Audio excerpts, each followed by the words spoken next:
ಸರಿ ಕಣಜ್ಜಿ, ಇವ್ರಿಗೆ ಮನೇಲಿ ಜಾಗ ಇಲ್ಲ ಅಂದ್ಮೇಕೆ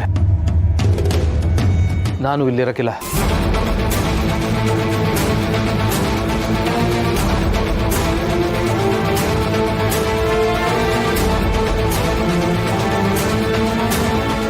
ಏಯ್ ಸಿದು,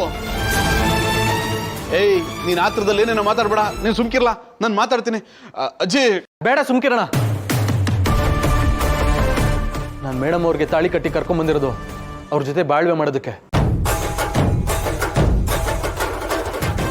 ಕಷ್ಟ ಆಗ್ಲಿ ಸುಖ ಆಗ್ಲಿ ನನ್ನ ಬದುಕು ಇವ್ರ ಜೊತೆಗೇನೆ.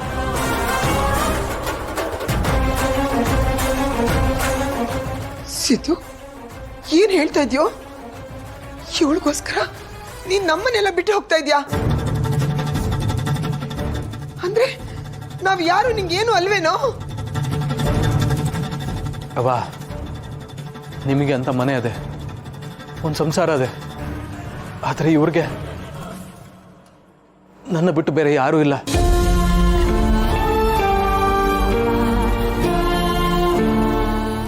ಹೆಂಡತಿ ಜೊತೆ ಇರಬೇಕಾಗಿರೋದು ನನ್ನ ಕರ್ತವ್ಯ.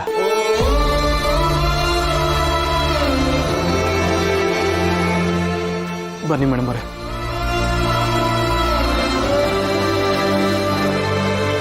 ಸಿದ್ದು, ಬೇಡ, ಮನೆ ಬಿಟ್ಟು ಹೋಗ್ಬೇಡ. ನಾನು ಹೇಳ್ತಾ ಇದ್ದೀನಿ, ನನ್ನ ಮಾತು ಕೇಳು.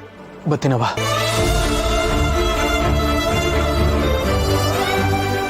ಲೇ ಲೇ ಸಿದ್ದು, ಲೇ ಸಿದ್ದೇಗೌಡ,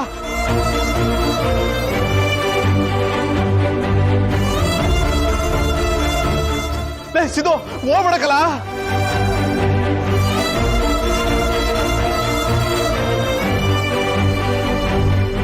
ಅದೇ ನಿನ್ ಕೈ ಮುಗಿತೀನಿ, ಹೇಳಜಿ ಬೇಡ ಅಂತ.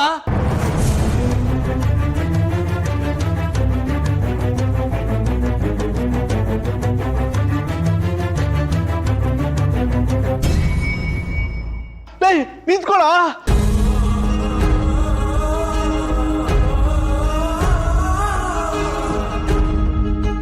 ಅಬ್ಬಾ, ಅಂತೂ ಇಂತೂ ಇವರು ಮನೆಯಿಂದ ಹೊರಡೋ ಟೈಮ್ ಬಂದೇ ಬಿಡ್ತು.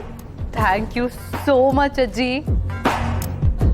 ನಾನು ಏನಾಗಬೇಕು ಅಂದ್ಕೊಂಡಿದ್ನೋ ಅದನ್ನ ನೀಟಾಗಿ ಮಾಡಿ ಮುಗಿಸಿದ್ದೀರಾ. ನೀವೇನೇ ಮಾಡಿದ್ರು ಅದು ನನಗೆ ಲಾಭನೇ. ಅಂತೂ ಇಂತೂ ಇದ್ದರಿದ್ರದವರು ಮನೆ ಬಿಟ್ಟು ಹೋದ್ರು. ಒಟ್ಟಿನಲ್ಲಿ ನಾನಿವತ್ತು ಹೊಟ್ಟೆ ತುಂಬ ಹಾಲು ಕುಡಿದು ಕಣ್ ತುಂಬ ನಿದ್ದೆ ಮಾಡ್ಬೋದು.